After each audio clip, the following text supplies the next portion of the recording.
News with Gina. The News with Gina Grad. This half of the show brought to you by Simply Safe, Adam.com. All right, Gina, what do we got? Well, Conan O'Brien has reached a settlement with a man, who accused the late-night TV host of stealing his jokes. That's the intro joke. I didn't get That's that. exactly why that happened. The lawsuit, which was filed in 2015. Yeah, I just thought when Mike did his intro joke, or when Dawson did Mike's intro joke, I didn't quite get the I didn't know the reference. story. That's why. But I thought that because, Lynch, you listening? Because Conan in the news yesterday or Stern. on Friday, Magnet. Conan was the number one guest Yep. on According to Yep. Stern. All I could do was try to connect something to that story, but this I did not know. Totally different. All right. So let me give you some backstory here. The lawsuit was filed in 2015 by a California writer named Robert Caseberg. He alleged that Conan stole at least 5 jokes from his Twitter feed, used them in his monologue. Conan has stood firm that neither he nor any of his writers lift jokes from others on Twitter, and the jokes mentioned in the lawsuit simply represent an example of comedians of what they're talking about at the time when big news items come up. The case was about 3 weeks away from going to trial. Conan says he chose to settle simply to avoid a farcical and expensive jury trial in federal court over 5 jokes that don't even make sense anymore. Meanwhile, Conan insists that if he was aware of his writers stealing jokes, he would have fired them immediately. And he wrote a long article to sort of get his side out there in Variety, and I grabbed a paragraph for you. Do we have the jokes? Yeah, I'll tell you in a second. So he says, on a chilly winter night, I delivered a joke about Tom Brady regifting his Super Bowl MVP truck to opposing coach Pete Carroll. Trust me, Pete Carroll gags were hilarious back in 2015. What my writers and I didn't know is that at the time, the joke was being written by literally 34 other people on Twitter, and one of those people decided he had been robbed. He then claimed we had stolen 4 other jokes, though we had proof that one of them was written prior to his post. But none of that mattered. We were hit with a lawsuit. And not to brag, but it was a federal lawsuit. I had finally made it to the big time. Part of me was bemused, but a larger part was genuinely pissed.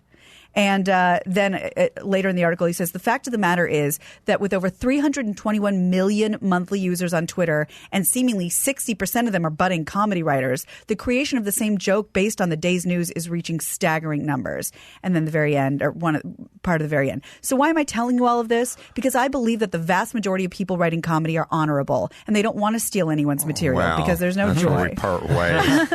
However, when you add the internet and an easily triggered legal system, the potential for endless time-wasting lawsuits over who was the first to tweet that William Barr looks like a toad with a gluten allergy becomes very real. I think William Barr looks like that kid from the Christmas movie. What's that? Peter little- Billingsley? Ralphie? Yeah, is that the kid, the blonde kid? I mean, Oh, yeah. that's what he looked like to me when he was a kid. I always think the of him as glasses or whatever. Prairie Home Companion. Oh, God. Garrison Keillor? Yes. Who got caught up in the Me Too movement. He did. That's right. Although I know the man well because I played his theater in St. Paul or something, but that particular Me Too moment, I think it was him wanting out. Oh. I don't. Yeah, it didn't he did feel to disappear. me like there was. It's an avalanche of allegations, and now instead of being flogged in the public square, you're just going to tap out. Yeah. It wasn't a. It wasn't a Matt Lauer situation. That was most people don't know who you are, and then you have a perfect storm of, we don't really know, America doesn't really know who you are, and the accusations is that you put your hand on a woman's shoulder when you were taking a photograph or whatever it was. It was like no real allegations meets. You're not a household name. And he's like, I'm out of here. Going back to Lake Wobegon. Yes. And I'm like, well, is that you just wanting to go home?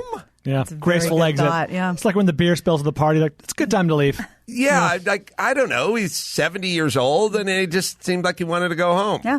That's what it felt like to me. Unless there's Insightful. something weird I don't know. He had a theater. He had his own theater. Yeah. It was like, did this big syndicated radio Yeah. show. For years. Had a movie. The Garrison Keillor thing, Max Zapata, can you find out how old he is?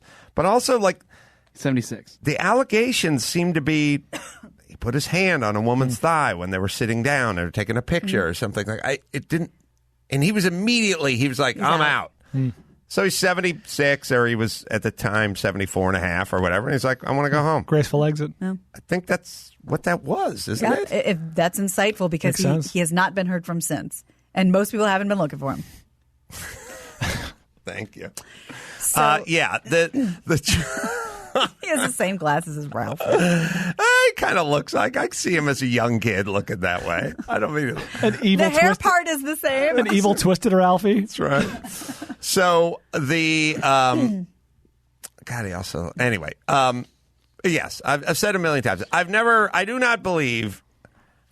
I don't think I've ever accused anyone of stealing anything I've ever said in 25 years of talking to a microphone all day, because A, I'm flattered, and B, I look at it as everyone has the exact same brain, and human beings. I mean, joke writers, they're all the same brain, and so when you bring up, you do a thing like build that wall. Who's going to build that wall? The Mexicans are going to build it. That's who builds the walls. Like, everyone's going to have those thoughts. Right. So you're going to have all those jokes. Like, I think if you take 100 joke writers and you drive them down the street and there's a sign on a restaurant that says jumbo shrimp on it, they're all going to have kind of the same impulse and thought, right?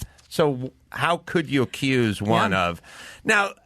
There are times when things get so specific that it couldn't be anything else, but I need that. Yeah, and Conan even said in the article, one of the jokes that we're accused of stealing, we wrote first. Yeah. The show aired, and then the tweet popped up. So whatever, we just got to get on with our lives because I'm a busy man. Mm-hmm. So there you go. Mm-hmm. So the first official Democratic presidential debate of the primary season is set for next month. And because there are so many candidates, it's going to take place over 2 days. We need 27 microphones? Yeah. NBC will host the debate live from Miami on June 26th and 27th, featuring 10 candidates a night. In order for a candidate to qualify... We're doing brackets. Yep. They must collect at least 1% support in at least 3 polls or collect 65,000 online donations. According to NBC News, 18 candidates have qualified so far. Almost everybody. I'm throwing my support behind Andrew Yang because Andrew Yang, I heard him, and he was talking about taxes. And he was talking about the, value-added tax or whatever it is, but he was basically just going, Amazon and Delta Airlines, they don't pay any taxes. And what we should do is just tack on, if you want Amazon to pay taxes, and Amazon's all offshore and everything, we'll just tack on whatever to the price of the toaster oven you buy on Amazon, and then we'll take that money. And then he said, and we won't give it to the government because the government's just going to waste it. We'll kick it back to the people. That was kind of your idea. And I like that thought. And I also, I guess so. And there was a certain point, he was on Tucker Carlson, he was giving an interview, and he said, which I liked, which he didn't say Amazon was evil. He said, Amazon's doing their job, which is not paying taxes. Well, now we need to do our job. Well, back to what you were saying earlier, like everything I know about economics comes from the show Freakonomics, but the first lesson, the day one lesson is people respond to incentives. And Amazon's incentive is to cut their tax liability as much as possible. The dog's incentive is to not get kicked by Olga. Right. And now, if you were listening to Kamala Harris, she would be yelling at Amazon, do the right thing. Amazon is not a person, so it can't do the right thing. It's this massive shareholders, and they want money. So they're never going to do your version of the right thing. As a matter of fact, when you tell Amazon or Delta Airlines or GE or whoever's not paying any taxes, do the right thing, the answer is, I am, bitch. They did. We're not paying taxes because that's what we... Yeah. We're responsibility to our shareholders. We don't do the right thing for America. We do the right thing for Amazon. You figure out the right thing with America. And if you would like us to not go offshore with all this and not pay taxes, then you need to work out a system that doesn't incentivize us to go off. We'll play. Do you have the clip? Next? It's like 3.5, 4 minutes long. But I like this Yang guy because everyone else is just up there, Cory Booker and everyone else, Elizabeth Warren, and they're just talking about racism. And that's fine. But I want to hear someone with an idea. That's my whole thing with Kamala Harris is like, I don't want to hear about brown people being oppressed. I want to hear some ideas. I want to know what the plan is. So I'll play this for you, sir. So you make the case that these companies, take Amazon, but it could be Chevron, it could be GM, are profitable because of the investment the United States' taxpayers, in part, have given to them, and they're giving nothing in return. How do we fix this? Yeah, and Amazon's the most egregious example, where they're now soaking up $20 billion in business and causing 30% of American malls and stores to close, and taxpayers are seeing zero in return. So if you look at what other advanced economies have done, they've figured this out. They've said, look, we need to have a mechanism in place so that Amazon's going to pay its fair share along with Netflix and Delta and these other companies that are paying zero in taxes. So what they've done is they've adopted a value-added tax, where then the American people would get a tiny slice of every Amazon sale, every Google search, and on and on. And it's very, very hard for companies like Amazon to game their way out of a value-added tax system. So why don't we have that?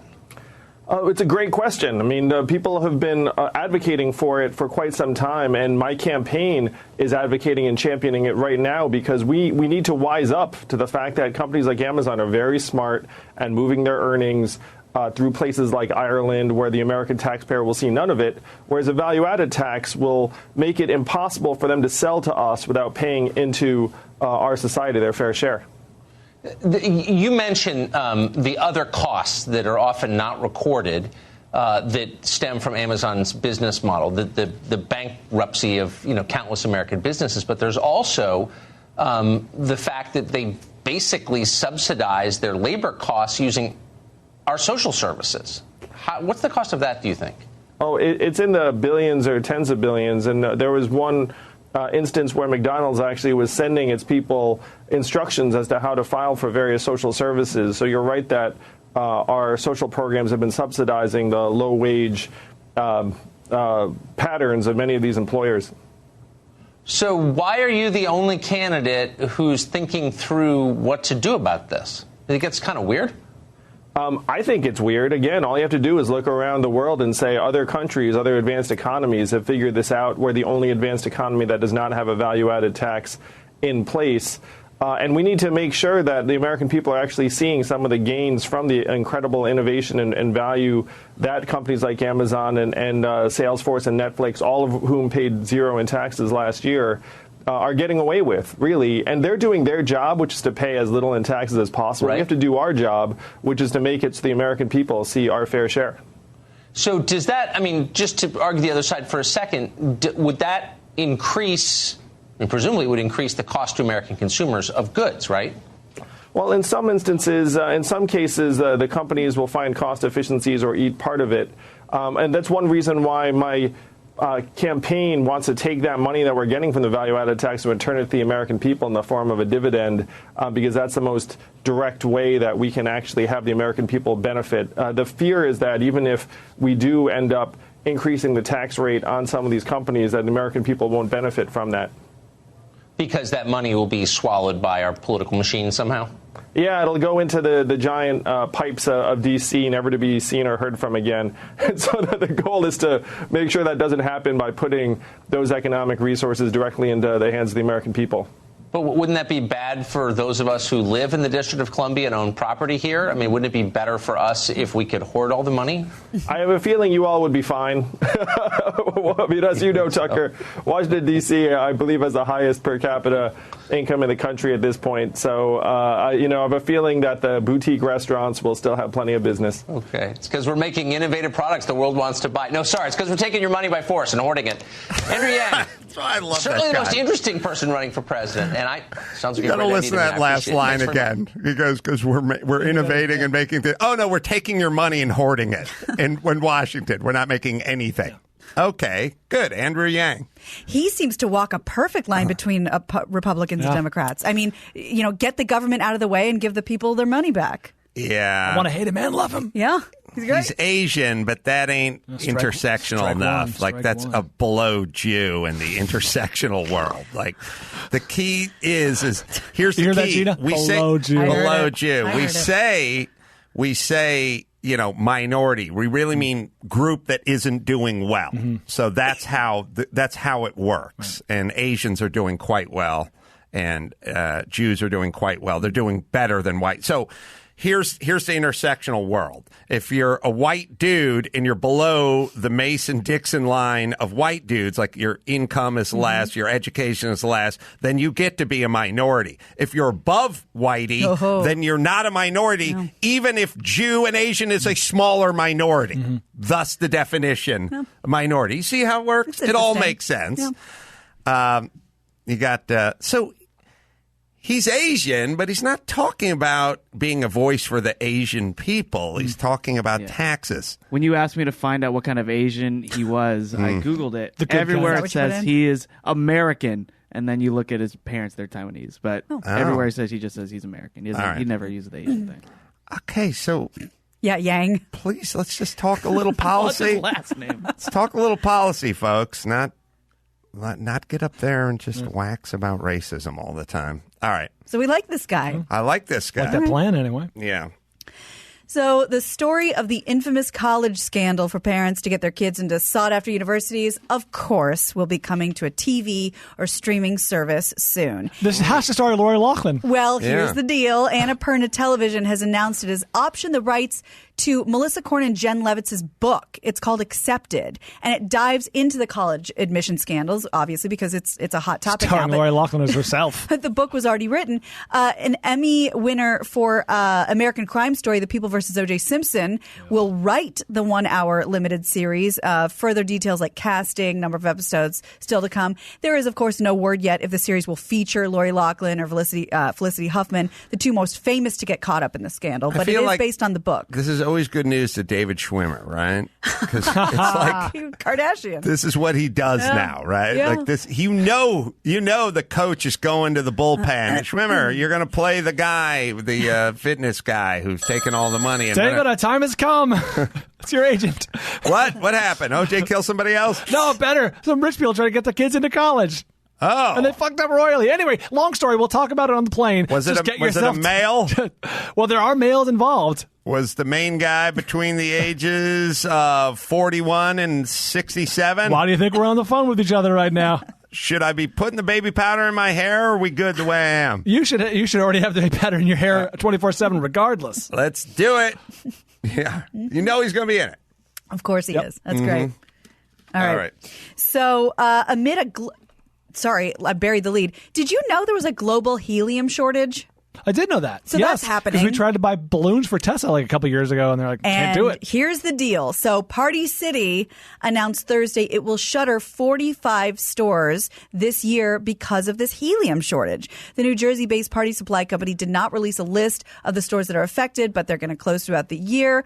Meanwhile, as helium prices surge to new highs, some researchers and companies in the medical industry, which use the gas as a coolant in magnetic resonance imaging, nuclear magnetic resonance, are suggesting a ban on party balloons because we need to save it for what we need. Without helium, apparently, doctors will not be able to give patients MRIs that detect damage to organ and tissues. So it's who knew? Except Brian going to Party City. I knew this. It's crazy. Party City is one of those like Barnes and Noble type businesses where you're like, in the age of Amazon, how the hell is this still around? And it's because people need to go and get their party balloons. Half their store is just wallpapered with the balloons you can order, and now that's a death blow to them. Max Zapata had to order a balloon to blow her up, or no helium though, just regular. Oh, yeah. That's why. I don't know. Balloons feel like a waste to me. And whenever I see them go up, and like the Mylar ones, and I get into the lines, and they just half let the neighborhood them go. loses power. Yeah, I just feel, I don't know.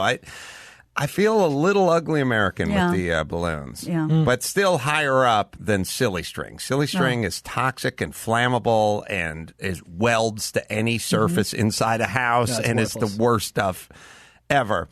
The good thing about like the party store commercials is I never go to a party store, but to me, the party store feels ugly American to me because it all just feels like a bunch of junk made in China that's going to end up in a landfill and never decompose. That's what the whole place just feels like, a big pile of plastic and stuff that'll never break down. And I just don't like adding to that. It feels weird to me. But the commercial's always good around Halloween because they're smart enough to put hot chicks in hot outfits and naughty have outfits. them mince about as they know their sweet spot. Catwoman. Yeah, so that is. Catwoman and Girl in Leader. Naughty Nurse. Right, they do that. All right, let me hit this. There was a commercial, Maxipata. Everything reminds me of something. There was like a Geico commercial or an insurance commercial, whatever, where the helium truck turned over. This is like 4 months ago. And the cops were all standing around talking in the helium voice. Yep. Oh, I don't remember. I think that is a Geico commercial. State Farm? Oh. Yeah, it was an insurance commercial. And by the way, if somebody pitched that to me, like, hey, boss, I got this commercial. There's a helium truck. And everyone's voice changed. I'd go, hey, Bob, can we go out in the parking lot and talk? You'd hear one single gunshot, and then I'd walk in alone. Because, like, are you kidding, you hackneyed sack of shit? You want to do a helium voice joke? But I was watching it, and I was just sort of breaking down the game film, me and Dawson, the last guys, and Christy Bishop, last of the Mohicans who watch commercials. Because, again, not for information, but as a yardstick to measure our society. Mm-hmm. And the cops are all sitting around talking. And I think at the very end, the chick did the high-pitched voice. And I was like, you have a 250-pound black dude right next to you. Have him be the go voice. out with him doing the high-pitched voice. If you're doing the comedy, we'll see if this is where inclusion screws up. See if we can find it. It premiered in January. So that was about 4 months ago. And I've seen it a few times. I never made a note, and I can't exactly remember exactly how it goes, but I remember my note was, you guys left some comedy on the table because you had the smaller girl doing the high voice and not the big brother on the punchline at the end, and why she could have that voice. Mm-hmm. Sorry. We'll play it for you. Oh, no. Are you okay, Mike? Yeah, got a pretty big fender bender here. Don't worry. State Farm's got you covered. That's great to hear. Robin, what's going on? Are you sure you're okay? Yeah, I think so. We're going to get you a tow truck, Mike. Thank you. Real fender bender going on. Fender bender. Fender bender. Fender bender. Fender bender. Everybody remain calm. No reason to panic. Go with the one that's here to help life. Yeah, they didn't stick that. They should reverse. Yeah, they should have Everyone had... stay calm, then no reason to panic. No. Right. Yeah. But anyway. That's fun. That's me. We had So that's what happened in the helium? It's gone. It's because of State Farm. We had an extra helium tank at the morning show one day. We had nothing to do with it, and we had another 3 minutes to kill, so we each got to take a suck off of it and do a song, and I think I sang ELO's Can't Get It Out of My Head. I love that Me song. Me too. Mm-hmm. Not great on helium, but a great song when ELO does it. Yeah. All right. We'll save the helium for the MRIs. So though Wendy Williams loves her admirers, there's a certain group of female fans she can do without.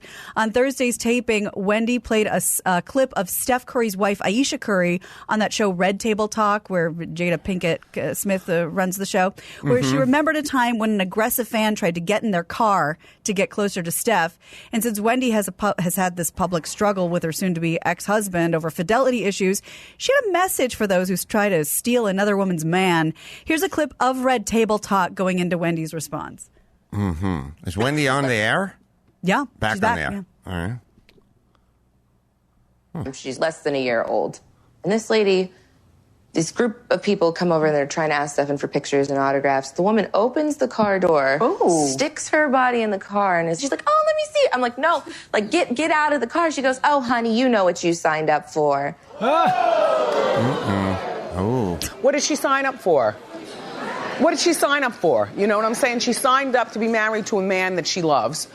They have beautiful kids. They can't help it if they seem like a picture-perfect family. I mean, there's no such thing as perfection, but as perfection goes, these two have got it in spades. And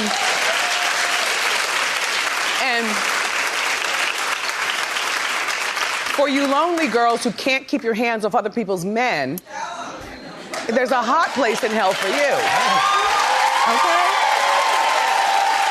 Okay. Again, I round up that audience. I want to know how many are getting government assistance. I want to know how many kids are getting free lunch meals. I want to know what the fuck is going on. I want to know. I need a tally. I feel like everyone should be looking for a goddamn job. What time are we taping? They did that thing. They taped it like 11 in the morning or something in the middle of the week. Like, come on, people. What are we doing here? And as long as everyone's paying their taxes and not putting their hand out for any government cheese, I'm fine. But if you're getting one crouton from the government, you can't be here. You must be putting in an application at Starbucks. Yeah, that's fair. Jesus Christ. What if on on everyone's chair of the audience when they got there, job application?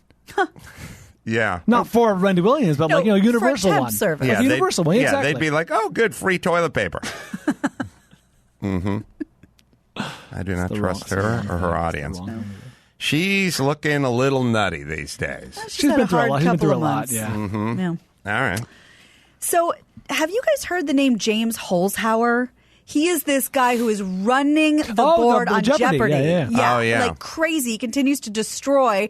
As of this story, he's accrued almost $2 million over 22 consecutive wins. He's the second longest running champion with more to build on. He's going to return on May 20th. And meanwhile, this 34-year-old happened to mention that his dream is to work in the front office for Major League Baseball. And the offers are rolling in. People want a guy like this. Oakland A's. He's a professional gambler. Yeah. That was like his job before Jeopardy. Yep. For him, a multimillionaire. And he talks about like the gambling approach to how he's choosing his categories and all the betting big. Boston Red Sox, Baltimore Orioles, they're all noticing him. They're all offering him jobs. One example, this is interesting, Billy Bean. I'm sure you're familiar. Sure. Exactly. Operations, the man behind Moneyball. He said, my first thought was when I saw him, we have to get this guy in baseball. I think, I hope, or I think, the new world order, as I always say, is give me the smart guy. It's a sort of everything's a computer. I mean, you can apply any. I would take when you see a guy like Mark Garagos or Kevin Hench, you go, I want that guy running my business. And someone goes, what, is it a law firm? No, it doesn't matter. Is it comedy? Is he running a 4-camera sitcom? No. That guy he's just a runs smart guy. my business. And sadly, there's a negative version of that as well, occasionally in the family, where you go, I don't want that guy anywhere near anything I'm doing. It has nothing to do with specialized skills. Right. It's that person will win wherever they go, and that's what you want. Yeah, he talked a little bit about the style he's been using on the show, which I think some people might find interesting. This is how he maximizes his winnings. He says he jumps around the board to confuse the other players so they can't really follow him, builds a cushion with higher valued clues so he doesn't go just, start with the 20s, he starts with the 100s or whatever, and uses probability to find the daily doubles, and then when he bets big. He makes some true daily doubles and just destroys everybody. Is there any limit? Could he just keep going for 100 years and clean out NBC? Ken or Jennings, whoever? I mean, he did the same thing. So I guess they're willing to go as long as he can. Yeah. Because it's great for them. What a ratings boost. People who don't watch Jeopardy want to see what everyone's talking about. This guy that's, 22 episodes or whatever? I mean, something insane. 22 consecutive wins so far. Is he past Ken? No, not yet. Not in terms of length, but for dollars, yes. Yeah. I'm almost positive. What was Ken's total? I have to look that up. And so he's $2 million and what? Right now he's 1.7. Oh, I thought he was over 2. Oh. No, I said he's coming up on 2. Oh, he's coming up on 2. Yeah. All right, let's do one more. All right. Well, Fox News reports that with a rise in reported demonic possessions and devil worship, the Roman Catholic Church opened its doors to non-Catholics for the first time in its annual Exorcism training conference. Oh, how fun. About 250 members of the Catholic, Anglican, Lutheran, Greek Orthodox, and Pentecostal churches are attending a week-long intensive course called Exorcism and the Prayer of Liberation. It takes place at a Catholic educational institute in Italy. Members of the conference claim to have witnessed people levitating, quote, growling and howling, and they say they blame competing religions, tarot card readings, astrology, the internet, and atheism on the rise in devil worship. I've not experienced people that have been possessed in the devil. Mm-hmm. I think, and I feel like it's few and far between. There's a couple of movies out there, but I don't know if anyone's ever met anybody. I have met a lot of people that are possessed by lethargy. Lazy devil? Super lazy people that is possessing them. Yeah. They appear to spend way too much time watching TV or playing video games. They're not actually going out and getting their hustle on. That is something I'd rather the church focus on because while the demon seeds and all are, it's exciting and it's glamorous. Mm-hmm. Sexy. It gets headline, it gets ink. Yeah. It gets ink, but it's really few and far between. I could summon 1,000 lazy people for every one of those. That sloth is a deadly sin. Yeah, huh? Yeah. They've been possessed by a cat that just ate. That's basically what I know. A lot of these people, and I would like the church to get to work. On these folks. You know what I mean? They hide in plain sight. They're harder to spot because they're not levitating. Mm-hmm. Mm-hmm. Yeah, and they might spin their head around if they were binge watching a TV show and it was on a monitor behind them. Yeah, the Cheetos were behind them. Or they could do that vomit thing if they ate too much 7-layer dip that was brought to the house. And they did the dew. And they did the dew. But I'd like to look at that. Ken Jennings, 74 games, 2.5 mil. Okay. Wow. James Holhauser, 22 games, 1.6. He's better. Obviously, the average, I think it was the average I was thinking of, is much higher for this new guy. Yeah. Much higher. All right, let's bring it home. Can I give you one piece of trivia? I just heard on the radio. Please. The average age of a video gamer? Any guesses? Of a video gamer, mean like a professional or someone's getting paid? Any human who plays video games? Logged on to play Fortnite and that kind of thing. We're not talking about Ninja or Tampon. Excuse me? I just think of the best name for the video gamer. Ninja and Tampon's probably toward the bottom. Yeah, sure. Okay. But it also lets people know you're the real deal. Yeah. You know what I mean? You get away with that. I heard this on the radio. Ninja, I think Ninja was... You know how your hero was Abe Lincoln growing up? Sure. Yeah. It's well known. Or Harriet Tubman? Yeah, of My course. son's hero was Ninja. He's a 23-year-old guy who made $6.5 million playing Fortnite last year. It's bum out. Yeah, my first thought was going to be like 11 years old or something, but now I'm like, oh no, it's going to be something like 26. Ninja made almost $10 million last year playing Fortnite. Jesus. How much of that was yours? Not Sonny's, yours. He wears a little bandana. Oh, he looks like a ninja. He does. Well, find Tampon and let's see if he looks. No, okay. That guy made $10 million playing video games. Wow. Does he get sponsored to sit around and play? Maybe he's got just a super generous dad who just comes in every other hour with a pizza and a sack of money. What are you doing, son? Well, keep up the good work. Yeah, I don't know how Ninja gets paid to play Fortnite. It's gotta be sponsored. It's on Twitch, so people watch him play. Do you pay for Twitch? It's like YouTube, but he live streams his playing. I'm familiar with Twitch, but I didn't realize people. I thought, whatever. They're donations and monthly subscriptions. All right, does everyone feel super old and angry? Yeah, and for weird sure. And jealous. And jealous. I'm going to guess something older, like 26. 26, Adam? The average age of the average video game player. Just the person who plays. Yeah. Well, you can almost eliminate 0 to 10. Mm-hmm. So then you go 10 plus, but there's a whole bunch of 40-year-old dudes playing it. Yeah. So sadly, I'm going to go 34. Adam, you're a goddamn genius. Is it 34? 34. Wow. 34-year-old men and women. Average. Yeah, average. He's half or older.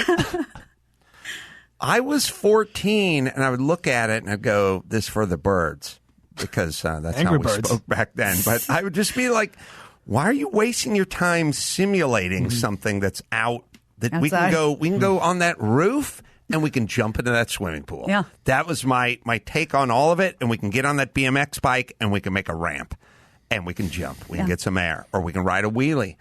Or we can go play basketball in the schoolyard across the street. Like I never understood the simulation of it. And also, okay, one last thing.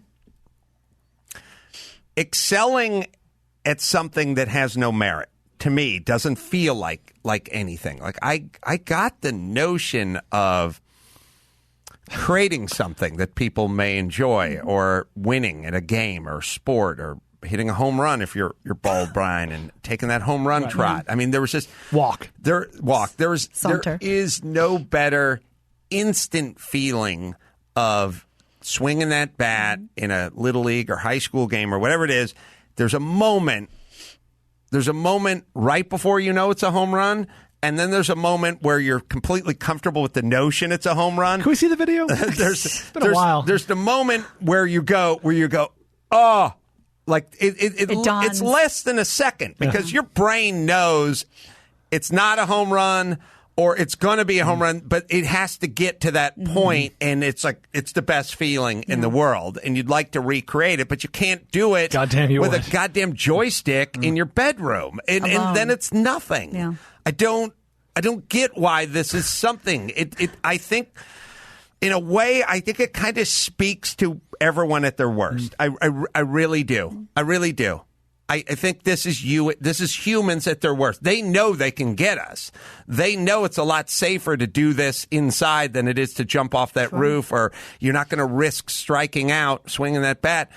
But it's us at our worst, and I don't like it, and I don't wish for anybody to do it. And like I have the same thing with pot.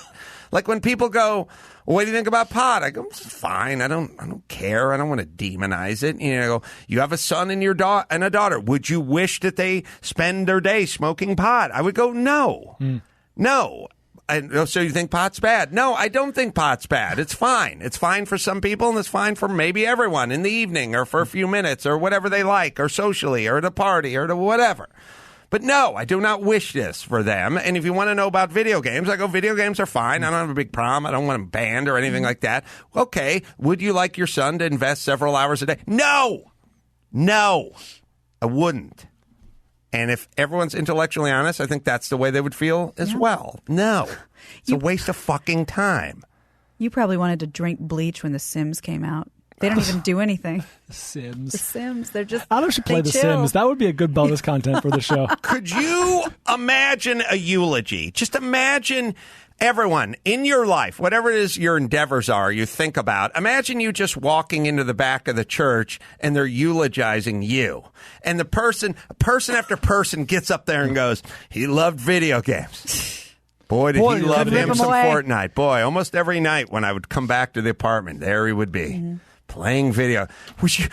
Everyone would go, you'd be standing in the back of the church going, this guy sounds like a loser to me. Yeah. Right? He skipped out on many nights with friends to play video games. Then knock it off. Trance. Then everyone knock it off. Can we see the video? Paul O'Brien, right-handed stance, playing for the St. Carlos Braves. The Braves. Gets it all. Look at that. Walking, jogging. Getting beamed next at bat. I'm going to double next time up. How dare you? Hey, in the sporting thing, my OPS was out the charts. Brian caught all of it. He knows he hit up. Can you guys tell me this? Max Patty, you're a hoopster. Obviously. Tell me what you think of this. He seems to say he knows things about basketball. NBA. Yeah. A lot of guys launching the threes these days. More than ever. When it gets down to crunch time, when it gets down to the end of the game, and this has happened a few times, and you launch that three from 3 foot behind the arc, behind the 3-point strike, and there's 7 seconds left in the game, and you guys are down by 2, and you let that three fly. Maybe the part where you're backpedaling the other direction with your hands in the air is not as helpful as following your shot, because you've launched that ball 28 feet in the air. At the height, it was 30 feet above the ground, and if it doesn't go nothing but net, it's going to bounce off big. A long rebound. If it hits the heel of that rim, it's going to bounce out big.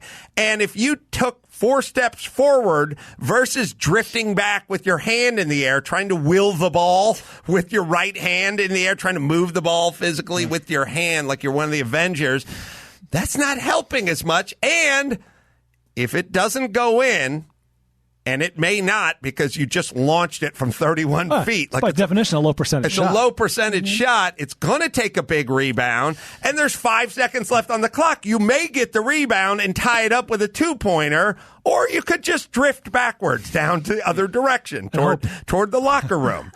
Now, I get it. You have a form, and I get it. You don't want to rush in and screw your form, but once that ball goes airborne, once you're back on the ground, you've sort of got yourself acclimated. Follow your shot. Yeah. Now, if it's the end of the first quarter and you guys have a 21-point lead, maybe not. But if it's at the end of the game and it's a 7-game series tight, and you guys are not up, go after the ball. Yes? I do love seeing players do that. They don't do it. They say that they want to get back on defense. a lot of the times. But yeah, you follow your shot. It shows effort. I love seeing it. It's the end of a game, and check this one out. This is an incredible one that happened in the first round. This is Damian Lillard. It's a series-ending win. He shot it from 1,000 feet away. That was a three-pointer he shot from 47 feet away. Oh, my God. Anyway, all right, last but not least, did you punch out? I'll do it right now. I'm Gina Grad, and that's the news. If that's your boyfriend, he wasn't last night. Gina. That was the news with Gina Grad.